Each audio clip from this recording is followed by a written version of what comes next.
বাংলাদেশের একটা রাজনৈতিক দলের কাছে বিক্রি করে, মূলত হচ্ছে একটা বাংলাদেশের একটা রাজনৈতিক দলের কাছে আমাদেরকে বিক্রি করে তারা সুবিধা নেয়। শোনেন, চট্টগ্রাম আদালতে ইসকনের যদি সদস্য যদি ধরেন, ও একজন দুইজনের বেশি হয়তো দেখলেও দেখতে গেছে, এর বেশি না, বাকি সবই আলাদা।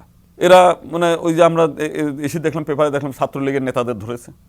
ছাত্রলীগ, যুবলীগ, কিছু হিন্দু সম্প্রদায়ের লোকও তো ছাত্রলীগ যুবলীগের সঙ্গে আছে। তাদেরকে আগের থেকেই ভয় দেখিয়েছে যে তোমাদের মানে ভবিষ্যৎ অন্ধকার, সেই অন্ধকার থেকে মুক্তির একমাত্র পথ মা জননী, তাকে আমরা আনবো, তোমরা সবাই মিলে উঠে পড়ে লাগেন। আমার কাছেও মাঝে মাঝে ফোন দিয়ে আসে, দাদা নিশ্চুপ কেন, এখনও বসে কেন, আপনি কেন মাঠে নামেন না?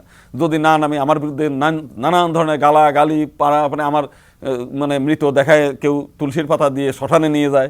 উপদেশটা অনেকগুলো নিয়েছে, তার মধ্যে একজন শুনেছি হিন্দু, সে কোন হিন্দু এইটা আমরা জানি না, বাংলাদেশের কোনো হিন্দুরাও জানে না। তো এইরকম একজন বাছাই করে তারা কিভাবে, আমি মনে করি সব জায়গায় হিন্দুদেরকে যে নেগলেক্ট করা হচ্ছে, এই জিনিসগুলো আমাদের খুবই